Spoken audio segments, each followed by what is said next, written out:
الحمد لله الذي خلق الكائنات وتفضل علينا بجوده والرحمات. هو الذي أرسل رسوله بالهدى والبينات وعضده لمن أنكر به بالمعجزات.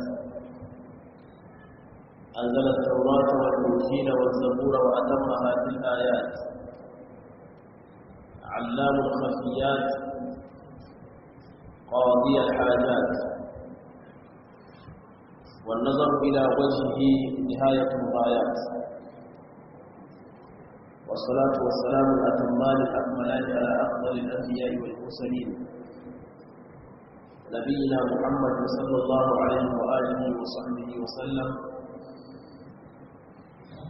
بارك الله. السلام عليكم ورحمة الله وبركاته. muna godiya ga Allah subhanahu wata'ala da ya kadarta mana haɗuwa a yau rana ta Litinin 15 ga wata na Ramadan, hijira annabi Muhammad sallallahu alaihi wa alihi wa sahbihi wa sallam daga Makka zuwa Madina shekara ta 1440 daidai, wanda ya dace da 20 ɗin watan 5 miladiya ta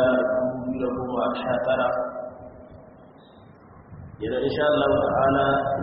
za mu dasa daga inda muka tsaya a cikin tafsirin Algourawi mai girma. Muna cikin suratul Zumar. A karatu da muka yi na ranar Subdu mun tsaya aya ta 23. yau za mu tashi aya ta 24. fadar Allah subhanahu wa ta'ala a kaman yattaqi bi wajhihi su'al azabi yawm al-qiyamah wa qila lil-zalimina dhuqu ma kuntum taksibun. kazzaba alladhina min qablihim fa'atahum al-'adhabu min haythu la yash'urun فأذاقهم الله الخزي في الحياة الدنيا ولعذاب الآخرة أكبر لو كانوا يعلمون. وأن آيوي بداؤه ولي سبحانه وتعالى يكي جيوا أفمن يتقي بوجهه، yanzu mutumin da zai rika kare fuskar shi daga su al'azabi yawan kiyama, daga mummunan azaba a gobe kiyama. bi ma'ana lokacin da za a ɗauki ɗan adam a jefar shi cikin gidan wuta, idan zama to ayyukan da ya ƙaddamar ba ayyuka wani masu kyawu, to za a ɗaure hannayen shi a daidai lokacin da ɗin aka ɗauke shi aka jefa cikin wutan nan, bayyana hannayen da zai iya tafiya da su, sai dai ya zama tudu da huska shi ce zai tinkari wutai. shi da Allah ya ce afa man yattaqi bi wajhihi su'al azab, yanzu mutum wanda ya zama to ya talaqqa al'azab bi wajhihi la shay'a yaqihi minhu, ba wani abin da zai kare shi daga azabar nan in ba huskar shi ba, mana huskar shi ce da ita zai tinkari azaba.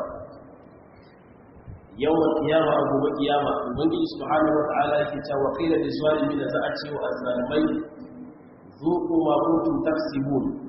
ku dandani abinda kuka surmurtan wa kawunan ku, bi ma'ana na aikata ayyuka da suke ba su da kyau. kina ta gace wannan aya tana karantar da mu cewa dukkan mutumin da ya aikata abin da ya dama a cikin rayuwa, to shi kuma ya kwana da sanin cewa lalle ubangiji subhanahu wa ta'ala zai sa amma a mai daurin tankila, sannan kuma a ɗauke shi a yi wurgi da shi a cikin gidan wuta a daidai lokacin da hannun da zai kare kai shi bayyana sai dai ya tafi da muskar shi. da aka muna fata ubangiji subhanahu wataala ya kare mu. sai Allah yake cewa yau ai ba ma wannan ba, annabi Muhammad sallallahu alaihi wasallam kai kira kai wa'azi kai nasiha kai gargadi, mutane sun yi amsa yanda suka makannan. haka ne Allah ya ce kazzaba allazina min qablihim, ai waɗanda suka gabace su wasan kare ta. bi ma'ana waɗanda suka gabaci al'ummar annabi Muhammad sallallahu alaihi wasallama su ma an turo musu da manzanni amma ba su karɓa wa manzannin ba ai ma'ana min qabli ahli makka kenan kafin mutanen makka ma an turo wasu mutane manzanni kuma sun kare ta manzanni yanzu a dalilin sakamakon kare ta manzo ko me zai biyo baya Allah ce fa atahu al'azabu min haythu la yash'urun sai azabar Allah ta zo musu ta inda ba sa tsammani wa min haythu la yaqur bi balih abinda ba su taba sa a kansu ba na cewa azaba ta zo ko kuma halaka ta zo ko na makabancin wannan kwatsam sai ga abin ya zo musu to wannan kuma idan muka yi walwale kaɗan muka koma kamar irin misali su shu'ara'i muka koma misali irin su suratul a'raf irin su misali ankabut za mu ga irin waɗannan abubuwa gaba ɗaya sun haɗu da annabawan Allah annabawan da Allah ya turo an ce ƙarya suke abinda suka zo da shi ƙarya ne da sauran maganganu makamantan wannan ubangiji subhanahu wata'ala yake cewa wa in yukazzibuka faqad kuzzibat qablahum qawmu nuh wa 'ad wa thamud wa in yukazzibuka idan suka ƙaryata ka kai annabi Muhammad sallallahu alaihi wasallama to wannan abu kare da ne ka saboda ba a kahin kai ma kazzabat qablahum qawmu nuh mutanen annabi nuh sun ƙaryata annabi nuh haka kuma adawa su sun ƙaryata annabin da Allah ya turo musu haka kuma samuda su sun ƙaryata annabin da Allah ya turo musu dan haka dan sun ƙaryata ka ba wani abu bane sabo ko kuma ba wani abu ne wanda zai daga maka hankali kamar da Allah ambata a cikin shu'ara'i kazzabat qaumu nuhin al-mursalin Allah yace mutanen annabi nuhu sun karyatar da manzanni anan ko manzannin sai yazo akan yanayi na jami'i dan a nuna maka cewa idan ka karyata annabi daya to sauran annaba ma gaba ɗaya ka karyata su dukkan mutumin da bai yarda da annabi Muhammad sallallahu alaihi wasallam ba to dukkan sauran annaba da Allah ya turo nan gaba ɗaya su ma bai yarda da su ba ko da ya faɗa a bakin shi cewa ya yarda da su to magana ce yake wadda ta ƙarya wadda ko ba haka nan ba saboda annabi nuhu alaihi salatu wasalam shine manzo na farko da Allah ya turo amma da Allah ya tashi babu labarin mutanen annabi nuhu sai Allah ya ce kadzabat qaumu nuhin lil mursalin mutanen annabi nuhu sun ƙaryatar da manzanni alhali annabi nuhu kadai sai ƙaryata kenan wannan yana nuna mana cewa in ka ƙaryata manzo guda kamar ka ƙaryata sauran annabawan ne gaba daya sannan kuma dai a cikin shu'ara inda Allah yake cewa kazzabat adun lil mursalin Allah ce kazzabat samud lil mursalin Allah ce kazzabat qawmu lut lil mursalin da sauran ayoyi da suka zo a wannan wuri wanda duka suna nuni akan cewa lalle waɗannan mutanen sun karyatar da manzannin da Allah ya turo zuwa gare su to shine Allah madaukakin sarki yake cewa annabi Muhammad sallallahu alaihi wasallam a can cikin suratul an'am wala qad kuzzibat rusulun min qablika haqiqa an karyatar da wasu manzanni kafin kai wannan manzanni mai suka yi fasabaru ala ma kuzzibu sai suka yi haƙuri akan karyata su da aka yi wa uzu hatta atahum nasruna aka cutar da su aka musguna musu Allah ce har sai da nasarar mu ta riski waɗannan manzanni wa uzu aka cutar da su hatta atahum nasruna har sai da taimakon Allah ya zo musu sai Allah ce wala mubaddil li kalimatillahi ba wanda yake sai ya canza tsarin Allah duk inda zaka ga annabi ya zo ana gwagwarmaya ana ƙarya yake yana faɗi ana turewa amma ƙarshe ne yake yin rinjaye abinda Allah madaukakin sarki ya yarda shi yake rinjaye dukkan waɗanda mutanen da makaranta a baya qaumu nuhin al-mursal kazzabat qaumu nuhin al-mursalin kazzabat samud al-mursalin duka ƙarshen al'amarin ya zo Allah ya azabtar da su Allah ya azabtar da su kuma Allah ya tsiratar da annabawar da ya tura zuwa gare su mutanen annabi Nuh alaihi salatu wassalam duk irin fandara da suka yi da irin nuna bukatuwarsu zuwa ga iya maza ba su da alaƙar abin da ya shahi iya mata kamar da suke ce mashi a cikin suratul hijr laqad alimta ma lana fi banatika min haqq wa innaka la ta'lamu ma nurid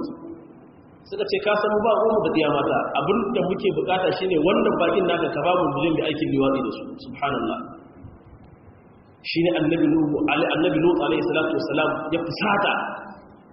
yace wallahi law anna li bikum quwwatan aw awi ila ruknin shadid inda a ce ina da wani ƙarfi wanda zan hana ku in yi daidai da ku wace wallahi da nayi kai ba ba wannan ba yace inda ina da wasu al'ummar da za su iya taimaka mini akan in yaƙe ku dai waɗannan mutanen yace wallahi da nayi yace yanzu ku kuna ji kuna gani ata'tuna al-fa'ishata wa antum tubsirun a innakum la ta'tuna ar-rijala shahwatan duna an-nisa yace bal antum qawmun tuftarun to mutane ne halakaku ga abin da suka sa a gaba mala'ikun da Allah ya turo za su kifar da garin Allah ya sa suka zo a cikin yanayi na samari majiya ƙarfi ko masu kyau suna shigowa cikin garin sai mutanen annabi lut suka zo suka yi tunturun da ƙofar gidan annabi lut me suke cewa ka ba mu waɗannan mutanen mu zai yi aikin liwaɗi da su annabi lut ya fusata a lokacin sai waɗannan suke ce mushi inna rusul rabbika lan yasilu ilayk ai mu manzannin ubangiji ne zuwa ga waɗannan mutanen naka ka kyale su su yi abin da za su yi lan yasilu ilayka ba za su taɓa samun damar isowa zuwa gare ka ba kawai kai dai da abin da ke gaban ka aiki ɗaya ne fa asri bi ahlika bi qir'in min al-layli wa la yaltafit minkum ahadun illa imra'atak innahu musibuha ma asabahum illa maw'idahum as-subh Allah ta'ala as-subh bi qarib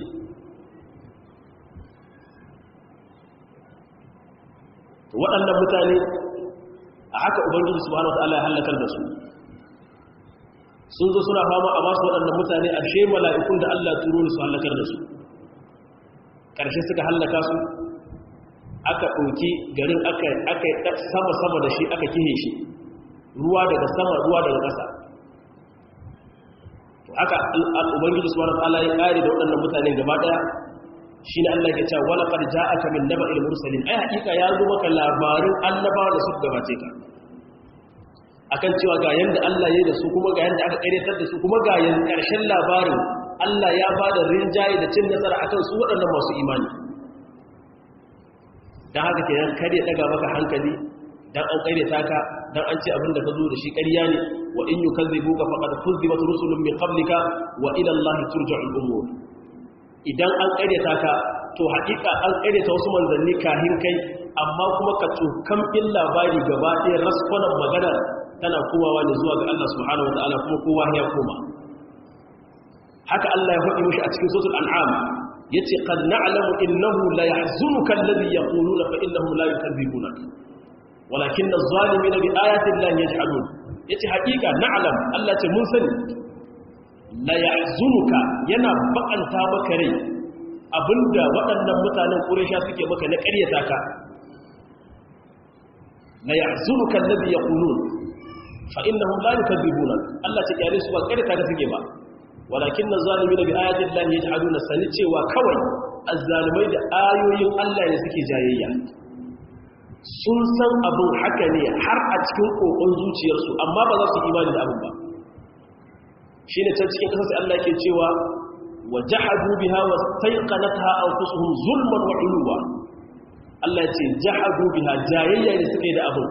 amma istaiqanatha anfusuhum zuciyarsu ta yarda da cewa lalle abin na haka nan ne amma suka ƙaryata suka yi kunnen kashi suka ki sauraron abin da aka faɗi musu ƙarshe sai da halaka ta zo musu waɗannan musallai suna da yawa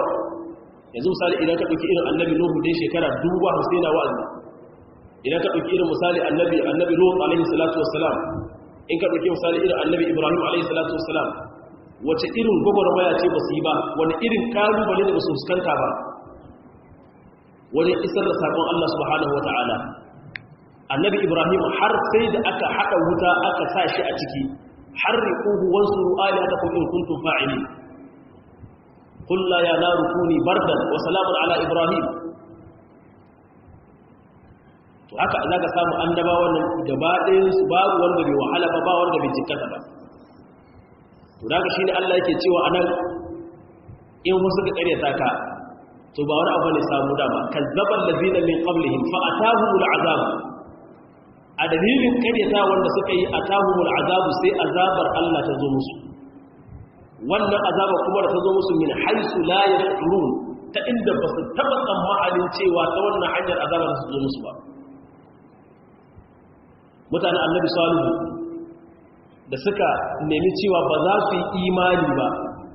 dole sai an hudo musu wata aya wadda za ta nuna cewa lalle kai salihu annabin Allah ne. Annabi salih ya nema daga wajen ubangiji subhanahu wa ta'ala ya hudo musu taguwa ta mutu, suna ganin ta aka ce to laha shirbun wa lakum shirbu yawmin ma'lum, ita taguwa za ta sha ruwa yau, yan gari ba wanda zai sha sai gobe, yan gobe kuma ku za ku sha, sannan kuma jibi ita yadda sha, kenan da haka za ku rika kama yanzu wannan taguwar ta annabi salih sai aka samu wani matsiyaci a cikin mutanen annabi salih, wani takadari tsagera wanda malaman tafsiri suke ce mashi ƙuddaru. Shi ne Allah yake ta izin ba'aka ashqaha, lokacin da mafi tsiyatarsu ya zabura ya tashi ya je soke wannan taguwar, sai annabi sallallahu alaihi wasallam ya ce musu tabatta'u fi darikum salatati ayyam, ku ji dadi a inda kuke zaune tsawon kwana uku kawai. Wannan kwanakin guda uku suna yi ubangiji subhanahu wataala ya halakar da waɗannan mutane. Da irin su adawa da suke cewa man ashaddu minna quwwa, suka ce wani bu karhi. Allah ce ku aje hankali, awalam yarau anna Allah allazi khalaqahum huwa ashaddu minhum quwwa. Wai shi su san cewa ubangijin da ya halicce su tunda ba su suka halicce kansu ba yi, Allah da ya halicce su yayi su karhi. Haka da yawa sun rage sun gabata kuma sun karyatar da manzanni, kuma ƙarshen al'amari bai musu kyau ba. To da haka ko a yau mutum idan ya sakaki da abin da ya shafi addini, ya zama to ba ruwanka da abin da ya shafi karantarwa addini, maganganun manzo Allah baka dauke su a bakin komi ba, to tabbas irin wannan abin da ya samu wannan abin ba yana iya samu to ko da kai ne a karan kanka kai kadai. Allah ya jefa wa rayuwar kasar rashin albarka, ka ganka a jikace a wa'alce. Wa man a'rada an zikri Allah ta fa inna lahu ma'ishatan banka. Allah ce duk mutumin da ya kawar da kai shi game da abin da ya shahi an bato na akan tsarin Allah, me Allah yake so, me Allah ya yarda da shi, me manzo Allah sallallahu alaihi wasallam ya dora umma akai, duk mutumin da ya kawar da kai shi yana ga su yanzu ɗan zamani ne, su dole a bar su yi rayuwarsu inda suka ga dama, kar wanda ya musu katsalan da a cikin rayuwarsu. Allah ce fa inna lahu ma'ishatan banka, yana tare da rayuwa mai wahala, wa rayuwa mai kunci. Kuma ƙarshen labari Allah ce wasa nahshuruhu yawmal qiyamati a'ma, a gobe kiyama Allah ce za mu tayar da shi a matsayin makahu, zai tashi yana faman neman labarin cewa rabbi lima hashartani a'ma wa qad kuntu basira. Allah ya aka tayar da ni a matsayin makahu tare da cewa a gidan duniya ai ina gani. Allah ce ina kadhalika atatka ayatuna fanasitaha wa kadhalika al-yawma tunsa. Kamar haka ne ayoyinmu suka zo maka a nan gidan duniya sai ka mance da su, bi ma'ana kai ko in kula ta nuna cewa kai ba ruwanka wani tsananin addini, wani magana akan ai addini dole sai an bi hadisi, dole manzo Allah ya ce kaza sai an tabbaka shi, wannan kai ba tsarin ka bane ba. Allah ce to a yau kai ma ba mu ba kai da ka tashi a matsayin makawo. Allah kiyaye ta. To shine anan Allah yake ta fa azaqahumullahu al-khizya, sai ubangiji subhanahu wata'ala sai ya dandana wa waɗannan mutanen da suka ƙaryatar da waɗannan manzanni da almasu, wasu kuma Allah ya shahe su aka fata jin kuriyarsu. Yanzu ka zuwa mutanen annabi Nuhu alaihi salatu wassalam, duniya ce gaba ɗaya Allah ya hallaka ta da ruwa in banda wanda suke cikin wannan jirgin ruwan nan. Kaga Allah ya shahe su gaba ɗaya. Sannan kuma akwai azzul, akwai waɗanda Allah ya kaskantar da su ya mai da su ba kowa ba. Sannan kuma akwai al'ihana, akwai waɗanda Allah ya tozartar da su, aka walaƙantar da su, aka nuna musu cewa su ba bakin komi suke ba. Don haka azabar Allah subhanahu wata'ala har yau har gobe tana nan akan duk mutumin da ya karyata da Allah da ayoyin Allah. To shi ne Allah ce fa azaqahumullahu al-khizya, Allah sai ya dandana musu al-khizya shine tabewa, kaskanci, walakanci. Allah yake cewa fil hayatid dunya, a nan gidan duniya za ka ga suna rayuwa amma ba su da kurjini, babu haiba a tare da su. yana rayuwa yana samun abin da ya kamata a ce ya rama kai shi asiri amma sai ga rayuwar ta shi gaba ɗaya ba albarka a cikin ta ka ganshi a wahalce ka ganshi a jigace wannan shine al-khizya fil hayatid dunya dan ita rayuwa Allah ya sanya mata albarka bata da alaka da abinda yawan abinda mutum yake samu zaka ga wani abin da yake samu bai ta kara karya ba amma ya ajje hankali shi yana bin Allah sai ga yana rayuwa normal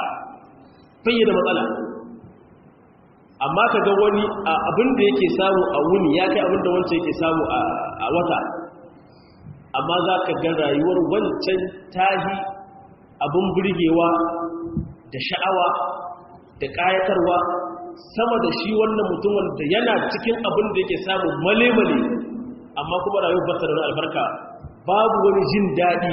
a firgice yake hankali shi a tashe ya kasa kuwa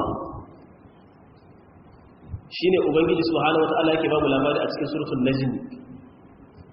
al'amarin wadata daban kuma al'amarin wadatan zuciya daban sai Allah ya ce wa annahu huwa agna sai ce wa aqna Allah shi yake bada wadata kuma Allah shi yake bada wadatan zuciya dukkan mutumin da Allah ya bashi wadatar zuciya ba to shi kuma kaga zuwa shi kenan wahala ya hada hannu da wahala a rayuwa kenan amma idan Allah baka kana'a wadatar zuciya dan kadan din da Allah ya baka zaka yi jere shi yanda ya kamata sai ka rayu cikin mutunci ka rayu cikin abinci ka rayu cikin jin dadi da walwala amma ka mallaki misali miliyan 100 in kaga jika guda ta wani so kake kana ta faman ya zai ta komo hannunka saboda zuciyarka ba a wada shi take ba shedan ya zo ya kitsa maka hanyoyi na talauci ka taimaka kana da halin da zaka iya badawa amma shedan sai hana ka ash-shaytanu ya'idukum al-faqra to sai ga rayuwarka a cikin wahala to shine Allah ce fa azaqahumullahu al-khizya sai Allah dandana musu kaskanci fil hayatid dunya a cikin rayuwar duniya sai ce wala azabul akhirati akbar kuma ku fasali cewa azabul lahira ita ce mafi girma law kanu ya'lamuna inda waɗannan mutanen sun sani bi ma'ana inda sun san cewa haƙiƙa lalle azabar lahira ita ce azabar take mafi girma aida ba su ƙaryata abinda manzannin suka zo da shi ba aida ba su kafircewa Allah subhanahu wata'ala ba amma kafircewa Allah da ƙaryata manzanni wannan yana nuni ƙarara akan cewa lalle sun jahilci mai ake cewa azabar Allah sun jahilci mai ake cewa lahira ƴan uwa waɗannan ayoyi guda uku ubangiji subhanahu wata'ala yana karantar da mu wasu abubuwa kamar haka a cikin su abu na farko taqrirul ba'th wal jazaa'i bi dhikri shay'in min ahwali yawm al-qiyamah waɗannan ayoyi guda uku suna mana magana akan abin da ya shahi tabbatar da matashiya na al-ba'th mana za a tayar da mutane daga cikin kaburrukan su tayar wadda ubangiji subhanahu wata'ala zai yi umarni akan ayi busa a cikin kaho ana busawa fa izahul qiyamun yanzuru sai kaga mutane wurjan an sai ana kallon juna ثم نفخ فيه أخرى فإذا هم قيام ينظرون أنا بوسا بأتي دول أزوأي أحد حالتا وجه أحد حالتا واني أحد حالتا وانيني إنما أمره إذا أراد شيئا أن يقول له كن فيكون الأمر أبنجي إذا جمعت الأمر ذات يمشي كسنتي أو سيكسنتي ana wannan busa tun daga annabi adam alaihi salatu wasalam har mutanen da Allah zai nade duniya rasulul karshe akai waɗannan gaba ɗaya a umarni guda Allah zai kowar kuma daga an huto kasancewa lalle an zo yawmul din an zo yawmul akhirah an zo yawmul haqqi an zo rana ta gaskiya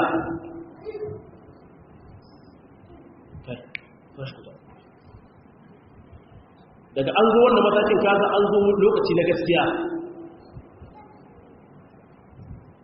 wanda shine ranar tashin kiyama sannan kuma abinda zai biyo bayan alba'd kenan an tayar da mutane sannan ko ba kyale mutane zai ba akwai aljaza akwai sakamako kuma da zai biyo baya idan da a ce dan adam idan ya aikata abin da ya aikata ya koma zuwa ga Allah shikenan labari ya riga ya kare ai da mutuwa sai ake data da suna hutu to amma ina wala a lokacin ne ma dan adam zai san ana yi idan bai aikata ayyuka mana da ba dan haka waɗannan ayoyi suna mana magana akan cewa lalle akwai tashin kiyama kuma za a ma kowa sakamako akan abin da ya aikata abu na biyu ubangiji subhanahu wata'ala yana jan kunnan quraishawa ala israriha ala at-takdhib lir-rasul sallallahu alaihi wasallam wa ma ja'aha bihi min al-islam yana jan kunnen su akan wa ƙaryatar da manzon Allah sallallahu alaihi wasallam da suke yi wai su busu da labari akan al'ummomin da suka gabace su ga suna a kusa da su wanda Allah ya halakar da su gaba daya ai ya kamata ya zama musu a matsayin izina aka ce gani ga wani ya ishi wani tsoron Allah ko to amma idan ya zama to wannan izinar ta kasa ɗaukuwa to wannan lokacin kenan dan adam ya kai kimma ya kai matsayin da bayyajin kira wa in yaraw kullu ayatin Allah ce la yu'minu biha inda za ta ga kowace irin aya ba za su imani da ita ba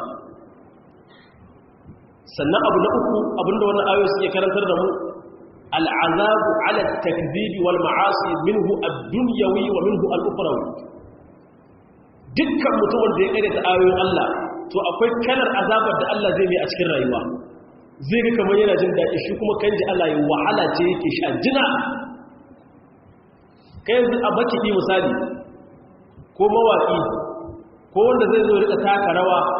ko wanda zai sa al'amarin da ya shaye-shaye a gaban shi ko wanda zai sa abin da shafa fasikanci da zinace-zinace a gaban shi shi a ganin shi kamar yana jin daɗi alhali a wahalce yake ka sha wani abu hankalinka ya fita kana bawali da bayan gari a cikin kayanka kana faɗi kana tashi yara suna maka ihu ana kaza ka zo kai ta amai duk inda kai mutane suna rai hancinsu ina jin daɗi ke hatta a rayuwar duniya ma a cikin wani abu babu to amma shi ɗin sai ya ƙawata wa ɗan adam wannan abu sai ya riƙa jin wannan shine cinyewa ƙarshe ko mutum da ya ɗauki harkar sauraron kaɗe-kaɗe waƙe-waƙe su ne a cike a cikin salulanki ki saurari wannan ki saurari wannan ki saurari wannan ki saurari wannan wata waka aka ta hakki kwalla subhanallah ki ta saurara alqur'ani ko kuma wata ila duk qur'ani da yake saurara biki taba yin kwallawa amma daga an sa wata waka yake ce ta tuno miki kaza ko ta tano miki tsaminki ko na makamanci wannan da sauransu wani tsoron Allah mu saurari abinda ubangiji subhanahu wata'ala ya halatta mana akan mu saurara kaɗe-kaɗe suna sa zuciyar ɗaran ta ƙeƙashe haka abdullahi ɗan abbas ya ce sauraren kiɗi yana sa zuciya ta ƙeƙashe kaga mahaifiya ta cika salula da waka tana kunna tana saurara kuma iyanta suna ji sun harrace in a ina ta kika ta yi ko bayan kin girma ko bayan ka girma daga kaji marso kaza sai ka tuna mahaifiyarka lokaci kaza ita ma ta wannan kaza da sauransu kaga wannan abu ai bai ba bi isa tarihi ko kuma a dalilin sauraron da kike iya ki duk har da cewa goge na gani da ido na wata uwa ta sanya wa diyatta waka yari tana rawa kuma ana dariya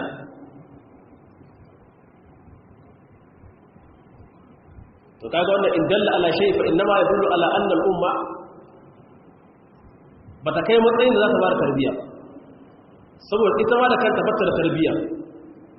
irin tarbiyar da take da shi shine tarbiya na banza fa kullu ina'in bima fihi yanda aka ce kowanne makayi abin da yake cikin shi yake badawa da haka uwaye a ji tsoron Allah a bangaren da ya shahi tarbiyantar da yara a tarbiyantar da su akan tsarin da addini ya yarda da shi karki dora yake saman turban banza to don haka ubangiji subhanahu wataala a cikin waɗannan ayoyin ya bar magana akan lalle akwai azaba da dukkan mutumin da ya zamanto yana ƙaryata manzanni sannan kuma yana aikata ayyuka wanda suke na banza, to akwai irin kalar azabar da Allah zai ne a cikin rayuwa, sannan kuma akwai irin kalar azabar da Allah zai ne gobe kiyama. Wanda irin haka kuma ta shafa ruwa, kaga mutum ya zo mutuwa malam yana sabbatun faɗin wasu abubuwa, yana nuni akan rayuwa ba ta yi kyau ba. Ko mutum ya zo mutuwa kage ya bugu da wannan bangon ya bugu da wannan bangon, ƙarshe ne da kyar a haka zai samu ran ya fita. Allah kiyaye. Da haka Adam ya gadar wa kanshi faɗar Allah subhanahu wata'ala wan nashidati nashta, rantsuwa da Allah da yake da mala'iku masu zare ran mai imani a cikin nutsuwa da kwanciyar hankali. Wannan abin da zai tabbatar miki da samun wannan matsayi shine aikata ayyuka managarta. Allah tilasta zukatan mu akan aikata ayyuka managarta. Sannan abu na hudu abinda wannan ayoyi suke karantar da mu, law alima an-nas azab al-akhirati ilman yaqiniyan ma kazzabu ar-rusula, inda mutane sun san haƙiƙanin azabar lahira wallahi ba wanda zai tsere ta manzannin Allah, ba wanda zai tsere ta Allah, ba wanda zai yi zalunci. Dan haka fal jahlu huwa sababul halaki wa shaqa'i da'iman. Jahiltar abu shi yake sa dan adam ya tsiyata akan shi ko kuma ya halaka akan shi.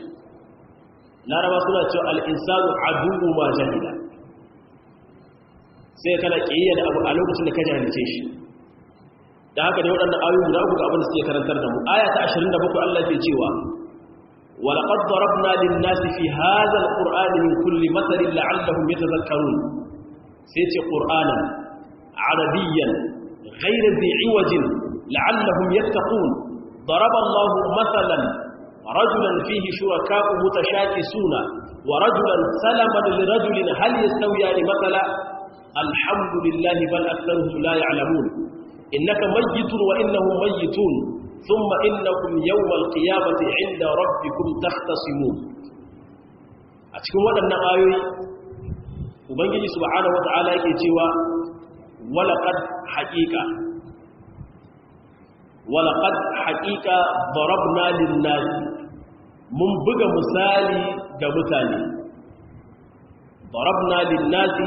ay ja'alna lil-arabi fi hadha al-qur'an min kulli mathalin min al-umam as-sabiqa. Allah ya ce babu wani labari na wata al'umma da ta gabata. Allah ce sai da muka ɗauko misali muka kawo muku shi cikin Qur'ani don ku karanta ya zama to muku izna. Lita'iyaha udhunun wa'iya, saboda kunne mai kiyayewa ta kiyaye, wanda za ta gargadu ta gargadu. Allah ce dukkan musallan da suka gabata sai da muka buga muku su ana. Walaqad darabna lin-nasi fi hadha al-Qur'an, Allah ce a cikin wannan alkur'ani muka buga muku min kulli matsalin, daga dukkan wani misali na al'ummar da ta gabata.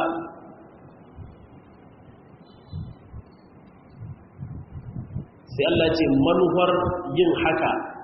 la'allahum yatazakkarun, saboda mutane yatta'izuna fayanzajiruna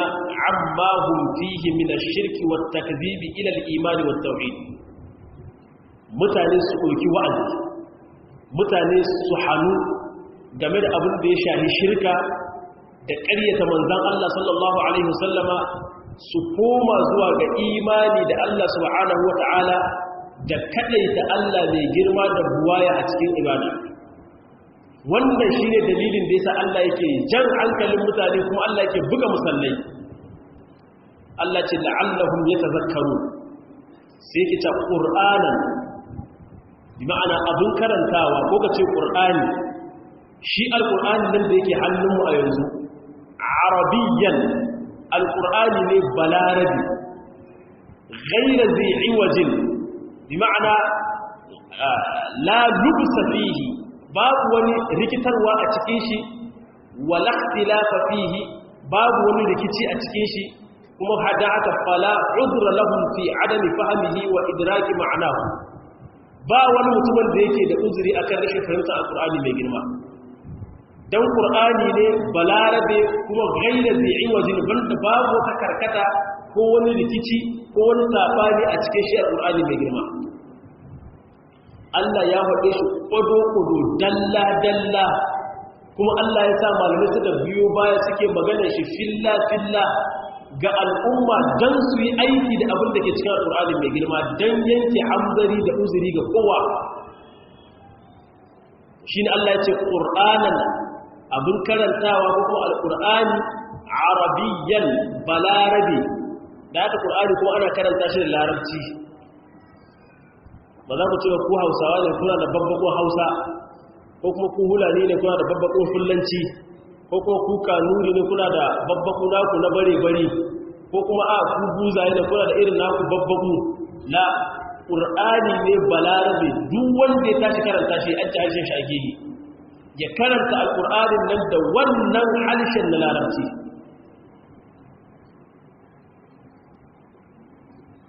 Ya zamanto haruffan da aka to a cikin haruffa huruful ja'iyyan nan ya zama to mutum yayi itikadi su wajen karanta Qur'ani yana furuci yana nufi da su a yanda ake faɗin su ba a yanda shi ya ga dama ba ko kuma a kasancewar mu kabilawa kaza ne bin mu iya faɗin harafi kaza da sauransu. Kai kokari ba kokonto bane ba son nuna iyawa bane ba kai kokari ka karanta Qur'ani a yanda Qur'ani yake zallan shi a lokacin sai ka samu dacewa da ladan da Allah subhanahu wataala yayi tanade shi a cikin karanta Qur'ani mai girma. Idan ka karanta alhamdulillah zaka samu ladan 80 alhamdulillah kawai harafi 8 dukkan harafi da zaka karanta zaka samu ladan 10 kuma Allah ya limka maka limkin balinki ba wani abin da dan adam zai karanta kamar irin wannan matsayin bada alqur'ani mai girma. Kuma duk mutumin da ke karanta qur'ani ya zama tabi'ar shi wallahi zai samu a lokacin da yake karanta qur'ani zuciyar shi tana cikin wani yanayi sabani yanayin da in ba qur'ani yake karantawa ba.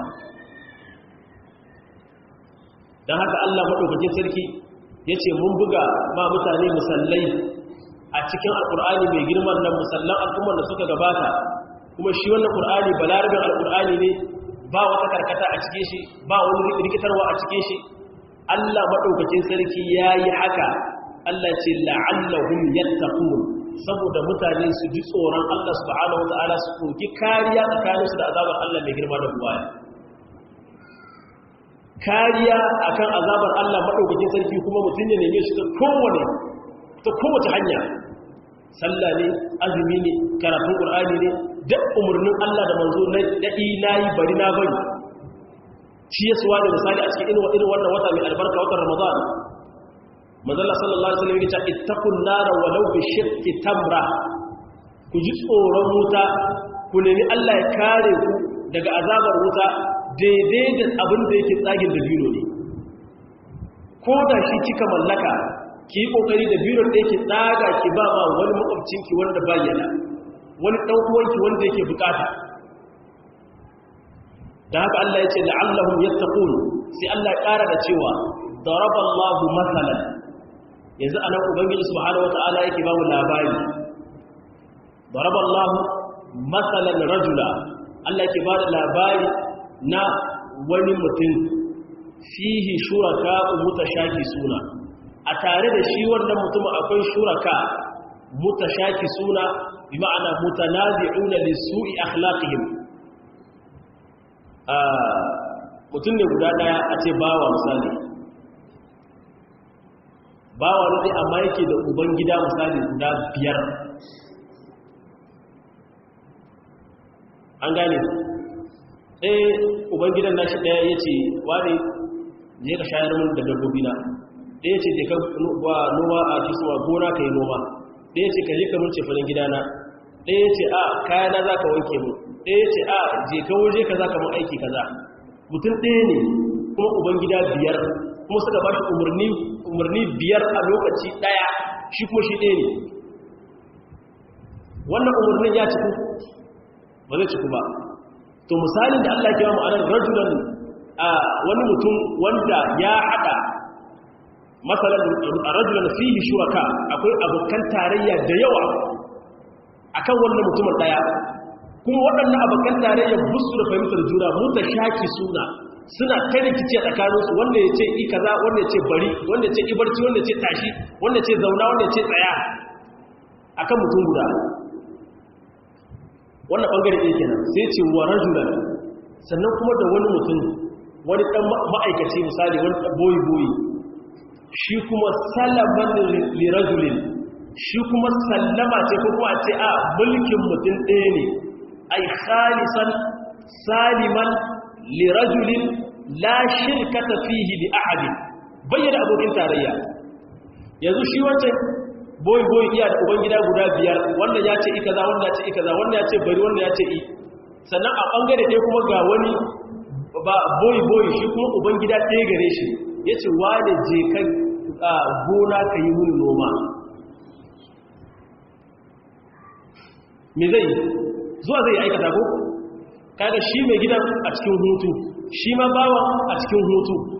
saɓanin wancan na mari wanda yake da ubangida misali guda biyar, wanda kuma kowa ya ba shi umarni mafi wanda ya sha babban da juna kuma a lokaci guda. Kaga kenan abun akwai rikitarwa. To a nan misali da Allah yake bamu, misali da Allah yake bamu. Yanzu da misali akan me za mu ɗauke shi? Wa zan iya tuna so kamar me yasa ubangiji ya bamu wannan misalin? Dan ya nuna mana ne. Aha. Dan ya nuna mana ne.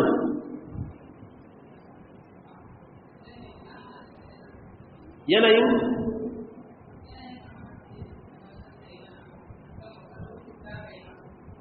jayyid, ibada ga Allah subhanahu wata'ala, bi ma'ana bautan Allah. A ce ga wani shi na harko Allah ubangiji subhanahu wata'ala shi halice shi ko, sannan kuma in zai je zuwa ga Allah sai yayi biye sai ya biyo ta wajen waliyi wani, ya biyo ta shehu wani, yayi ta wane ne yayi ta biye ne ga sanan. A daidai lokacin da in Allah ya ce kuma iya jira abinda shehu shi zai hudu ko kuma waliyi shi zai hudu. Abinda waliyin ya hudu za a aikata, abinda shehu shi hudu za a aikata, abinda Allah ya hudu za a aikata. Kaga bawa ne daya ko, amma iya da ubangida nawa ko kuma iya da warsifa da shi nawa da yawa. A daidai lokacin da zaka samu lokaci abinda Allah ya ce ayi, to shi kuma malamin shi abinda zai wuce shi ya sha babban da Allah. Ya shiga cikin dimuwa ko bai shiga cikin dimuwa ba? Ya shiga. Yanzu irin wannan wanda yake cikin dimuwan zai zamanto daidai da wannan bawa daya wanda al'umurni shi yana amsani daga wajen Allah subhanahu wata'ala shi kadai. Tsakanin na farkon da na biyu wa yake cikin nutsuwa? Na biyu shi wancan na farkon ya cikin rikici da tashin hankali, kuma ba zai samu yardan ko ɗaya daga cikin ubannin gidan nashi ba. Ko tunda wanda ya ce ikaza, wanda ya ce bari, wanda ya ce isama, wanda ya ce ikasa, wanda ya ce kwanta, wanda ya ce tashi. A daidai lokacin da shi kuma wannan ubangida ɗaya gare shi ko umarni ɗaya ne aka mutu kuma zai aikata. To anan Allah yake cewa hal yastawiyani masala, wai yanzu shi waɗannan mutane guda biyu da mai ubangida da yawa da mai ubangida ɗaya, hal yastawiyani masala sun za su iya zamantowa ɗaya? Aljawabu la, amsa zai kasance a'a. Al'awwalu fi ta'bin wa hiratin, shi wancan bawan na harko mai ubangida da yawa yana cikin wahala, yana cikin musgunawa, kuma yana cikin yanayin da bayan da za a yi kowace daga cikin ubannin gidan nashi tsere da shi. Tunda duk wanda ya umarni ba a yi, an ɗan tattaba an bari gwada makamancin wannan na harko kenan. Amma shi kuma wasani na biyu kuma fi ra'atin wa hudu ibadin, yana cikin hutu kuma yana cikin yanayi na nutsuwa da kimtsuwa, tunda umarni yake samu daga waje guda kuma yana yin abin da aka umarce shi. To da ka duk mutumin da ya zama to bawa ne na Allah shi kadai yana cikin hutu. Da haka za ka ga ahlus sunna murtahal ban, ya cikin nutsuwa, bayyana wani fargaba na ya saba ma wani, ya saba ma a fargaba shi ɗaya ce kawai kada ya saba ma Allah. In yabi umarnin Allah, yabi umarnin Annabi Muhammad sallallahu alaihi wasallam shikenan. Sabanin wani wanda ba shi ba za a karanta mashi hadisi amma yana jira sai malamin shi ya ba shi umarnin aiki da shi ko zai aiki da shi. Akwai nutsuwa a cikin haka? Ba mu nutsuwa. To shi ne Allah ce alhamdulillah, godiya ta tabbata ga Allah ala zuhuril haqqi wa butlanil batil akan ga gaskiya ta fito karara duk mutumin da ya tsaya ya zama bawan Allah shi kadai kenan wannan mutum ya cikin hutun zuciya wa butlanil batil kuma da bacewar da abin da yake na banza yake da yanzu mutumin da yake da ubangida da yawa ka dauki alloli da yawa za ka bauta wa kaza ka bauta wa kaza ka bauta wa kaza shine mutanen garin Makka a lokacin suke yi zaka ga a cikin kowace fami zaka samu kowa iya da gumkin shi nashi ne wannan na musamman yadda kasar kana da salula a cikin aljihunka idan ɗanin caɓe sai ya hudu wannan gumkin nashi ya ɗan shashafa shi ya ɗan sumbace shi ya ɗan nemi albarkar shi ɗan shashafa a jikin shi sai ya maida sai ya gaba sannan kuma a cikin wannan famikin a kowane gida kuma za ka samu suna da gumkinsu wanda na 'yan gidan ne gaba ɗaya banda individual wanda kowa yake da shi kaɗai kashi rikicewa sannan kuma haka da ƙabila a karantarta kuma akwai gumki wanda yake haɗa su gaba ɗaya wanda shi kuma shi ne uwar garken shi yake haɗa kawo su gaba ɗaya to kaga ina tsuwa a cikin wannan al'amari akwai wani matsiyaci ana kira shi da suna amur ɗan luhayi ɗan imma shi ne wanda ya ɗauko kwangilar kawo guwa kai garin Makka wanda manzon sallallahu alaihi yake ba da labarin cewa na gan shi a cikin gidan wuta yana jan iyan hanjin shi a wuta saboda shi ne farkon mutumin da ya ware kawo bautan guba kai a cikin jaziratul arab to yanzu a cikin wanda yanayin da suke suna cikin imuwa bauta wa alloli da yawa kawai kwaba musu aka waye gari manzon Allah sai zo yace a'a bauta da ai amma ga Allah shi kadai wahdahu la sharika lahu shi kadai bayyana abokin tarayya to daga lokacin kuma ya ka fara kama baki ana to aj'ala al-alihata ilahan wahida inna hadha la shay'un ujab yanzu duk allolin da ake bauta wa gaba ɗaya ce gaba ɗaya a wasu a koma wa bautar Allah shi kadai ga gunki 360 a kimshi a cikin ɗakin Ka'aba su ana bauta musu ga su Hubal ga su Lata ga su wane ne ga su wace ce ga su wace ce ga wasu kaburruka duka a ce a kyale su a fara neman albarkar su a ce kawai wani Allah za a nema sai rikici ya barke tsakanin Annabi Muhammad sallallahu alaihi wasallam da Qurayshawan garin Makka da ka anan Allah ya ba mu misali ne akan cewa duk mutumin da ya zama to abdan lillahi khalisan bawon Allah ne kai bawon Allah tsantsan bauta da kai wa Allah kuma ka yarda cewa Allah ne ubangijinka kana amsa umarni da Allah shi kadai ba za ka zama to ɗaya da mushriki mutumin da ya yayi ne ya biyo ta can ya biyo ta nan ya biyo ta nan ya biyo ta nan har ya ba da misalin cewa ai idan za ka kai fadar gwamna mana za ka fi gidan gubernar kai ba za ka je kai tsaye ka kai shi ba dole sai ka zo wajen sekretariya an rubuta sunanka ka kawo taimakakinka mi ka zo nema mi kake so ka yi kana so ka haɗu da gwamna mi za ka ce mushi da sauran detail na abin da ka zo nema sun mance ubangiji subhanahu wata'ala mulki shi ba irin mulkin duniya ba sun mance ubangiji subhanahu wata'ala laysa kamithlihi shay'un ba wani tamka ga Allah subhanahu wata'ala ka'idar ganin shugaba a nan gidan duniya ya sha bamban da idan kana so ka gane da Allah duk talaucinka duk rishinka duk rishin matsayinka duk yadda ake gaba kwawa da ka cikin al'umma za ka kana da ikon da za ka iya ganawa da Allah kai tsaye kuma Allah saurare ka وإذا سألك عبادي عني التي فإني قريب أجيب دعوة الداعي إذا دعاني وقال ربكم ادعوني أستجب لكم التي كتراني أمسر بمثل يكتوى ربا أشعث أكبر مدفوع بالأبواب لو أقسم على الله لأبدا yace zaka samu wani mutum ash'ata akbar ya yi tututu ana gaba kowa bane shi bai da riga mai kyau, bai da yanayi mai kyau, bai da kaza, bai da kaza, ana ga a cikin al'umma wannan mutum ba kowa bane ba. Amma idan da zai rantsi da Allah yanzu ya ce na rantsi da Allah yau sai an yi wa kafin lokaci kaza, to Allah bai ya bari wannan rasuwar ta wannan bawan ta fada kasa. Duk da mu a idan muna da cewa ba kowa bane ba. Magana ke cewa waddu'un bil abwa. In yi zuwa gidan ka mata ga kai ba da kake ne Allah ya gaba kana. Kana ga ba kowa bane ba, amma a wajen Allah ko su ne ajin tabarkalla. Wannan in dalla ala shay fa inna ma yadullu ala cewa lalle fadar ubangiji ta kawo mata fara da duniya. Matsayin da Allah ke istiqbalin bayi ya kawo mata yadda su bayi ke istiqbalin junansu a duniya.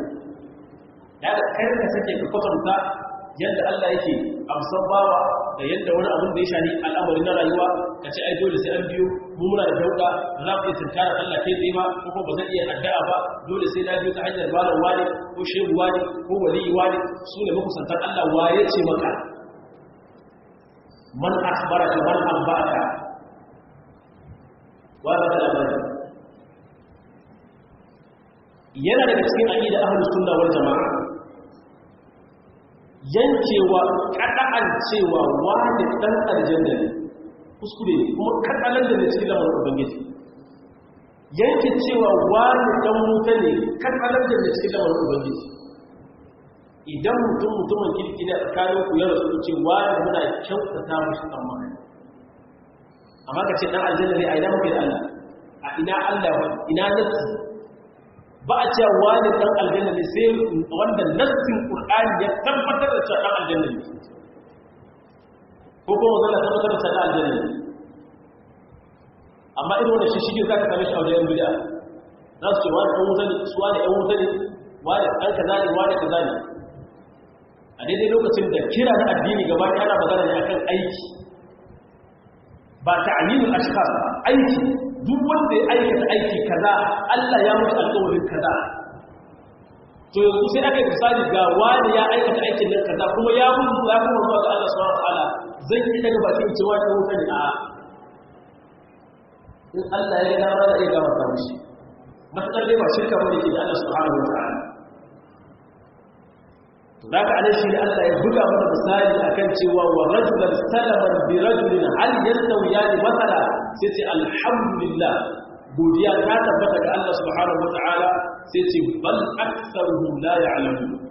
bal bari dai aktharuhum mafi yawancin mutane ba sa fahimta mafi yawancin mutane la ya'lamun ba su san ba yanda hukuncin Allah subhanahu wataala yake abinda Allah yake ya dora wa bayi shine su bauta wa shi kadai kasu sanya mishi kishi a cikin bauta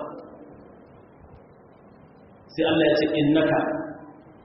wai zo da duka barkacin duniya wani ba wani sunna wannan bid'a wannan shirka wannan tauhidi wannan wali ne wannan wali ne wani ce halal wani ce haram wani ce kaza wani ce kaza a ina ce barkacin a duniya ko sai Allah ce kyale su in ba idan musulmai imanin ba innaka mayyitun kai annabi Muhammad sallallahu alaihi wasallam maqdiyun alayka bil maut fi waqtihi Allah ya zartar da cewa zaka mutu lokacin da yake duk rikicin da ake ko za a kuma zuwa ga Allah subhanahu wataala thumma ruddu ila Allah mawlahum alhaq ala lahu alhukmu wa huwa asra'ul hasibin sai kuma zuwa ga Allah innaka mayyitun kai zaka mutu idan lokacin ka yayi manzo sallallahu alaihi wasallam ya kaddani mutuwa kamar lokacin da yake cewa inna lillahi ilaha illallah inna lil mauti sakarat inna lil mauti sakarat manzo da yake cewa lalle mutuwa tana da magagi yace akdiru min dhikri hadhihi al-lazzat ku yawaita tuna ma'abuciyar yanke jin dadi kana cikin rayuwa kawai kwarar ba tsammani ta ce ai wacce ta bari ta mutu wani ya mutu an kare labarin ya tsaya daga nan ba ka sake jin labarin an kare hala ƙuyar safatu an yi turnar fasike shi yanzu mai saura aikin da ya jira a gidan duniya don haka rikicin da suke kai kana faɗi suna ce ƙarya ce kaza ya ne su inda ga wani mutum kai za ka mutu kuma waɗanda wani tuna su ma za su mutu a sannan kuma in ka mutu sun mutu a yana za kwaɗe summa innakum 'inda rabbikum tahtasimun sannan za ku je zuwa ga ubangiji subhanahu wataala tadahakkamuna ila Allah za ku kai karin junan ku wajen Allah fi sa'ati fasl qada a cikin wannan farfajiyar da za a yi sakamako tsakanin bayi fa yahkum Allahu bainakum sai Allah ya hukunta tsakanin a tabbatar da waye ke ƙarya waye ke gaskiya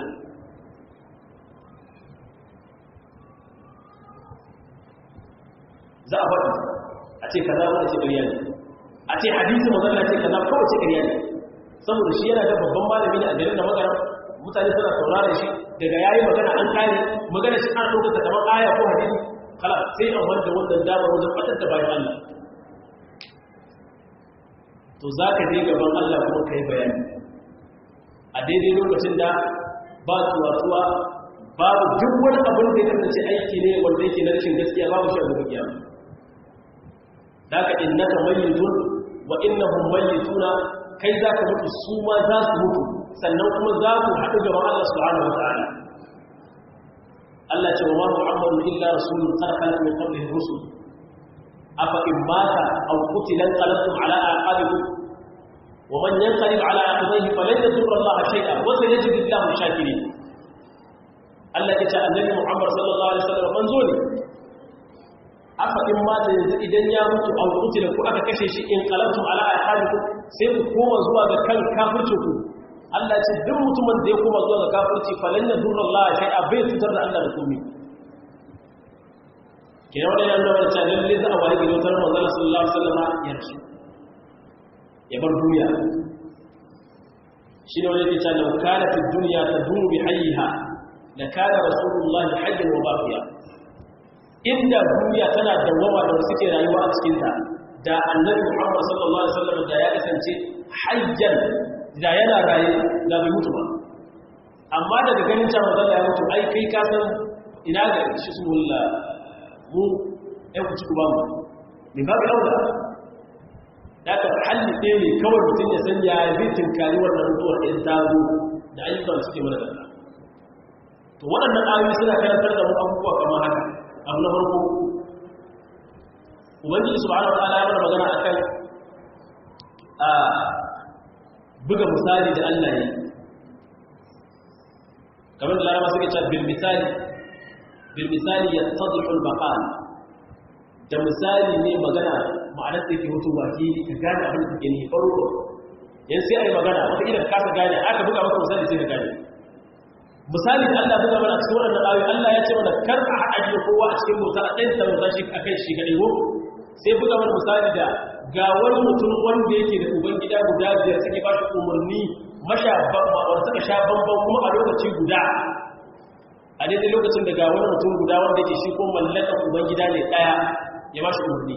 tsakanin wancan na bari da wannan na biyu waye zai kyautata wa ubangidan shi na biyu ko tunda shi bai cikin rikici wannan abu na farko kenan abu na biyu wannan ayoyi suna mana magana akan bayani akan shirka kuma da ɗayar da Allah subhanahu wata'ala dan haka fal mushriku duk mutumin da yake mushriki zaka same shi fi hiratin wa ta'ab yana cikin dimuwa yana cikin wahala kuma wallahi ko a yau duk mutumin da yake shirka da Allah zaka same shi cikin wannan yanayi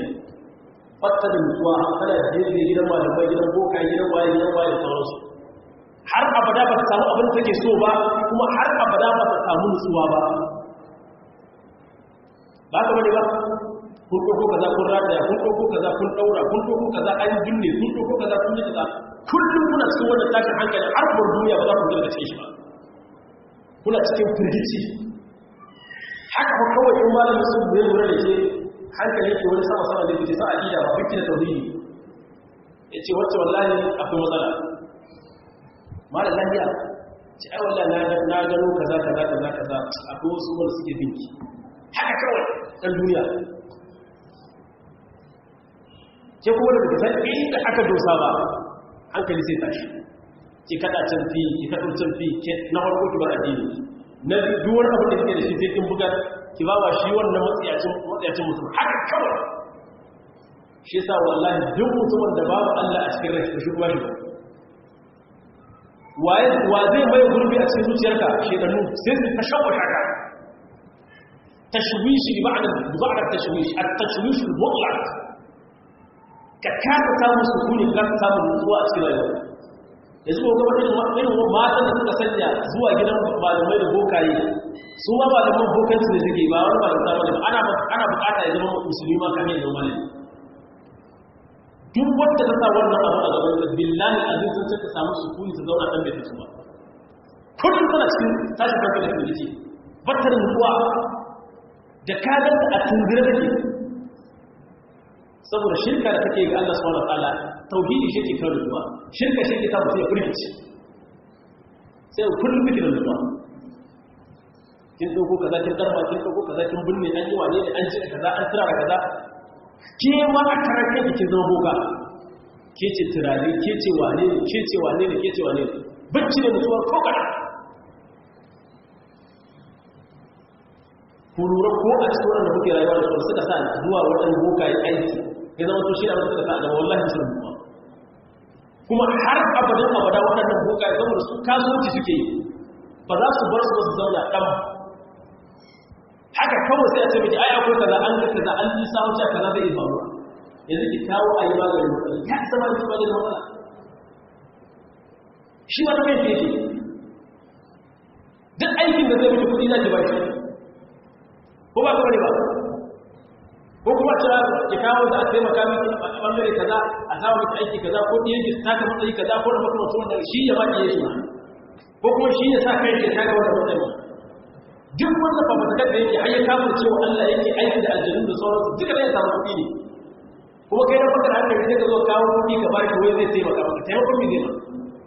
zai taimaka maka akan shiga gidan wuta wannan shine kawai Allah kare mu sai ce wal muwahhid mutumin da yake da tauhidi ko ira'a da iya cikin nutsuwa wa du ibadi ko yana cikin aminci za ka ba abin da ke daga gaba ba wani daure ba wani da sai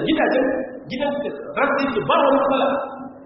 ba wani abin da laya a wani kaza an rata wata a wani kaza wata laya a cikin kizonki wata laya a kamar danki wani a tsakon wani a tsiri a wani gasunan dai tarkace da yawa da zama sai kawar ta kamun kuma kayi da wani kayi rataye gasunan kuma nutsuwar da kake nema har da wasu kare ko wallahi ba za ka same ta ba amma idan kana da aƙida za ka mutum gashi nan gas lahiya na ba wani matsala rayuwa tana tafiya normal kawai azkarun sabah da malami haɗi wani jiya sai ishe ki azkarun nau sai ishe ki sai ki zama gani nan bari nan da dangaren bakin tu dole ka gani a haka a barki a haka kuma dole ki riƙa haɓaka kina bunƙasa kina ƙara samun ci gaba saboda kin riƙe Allah amma kin zo rayuwa ki gaba da kin tattara kin ba ɗan tsubu da bogaye da ƴan cin tare da sauransu sannan wannan ayoyi suna karantar da mu taqriru anna kullu nafsin za'iqatul maut wannan suna tabbatar da cewa kowace rai sai ta da mutuwa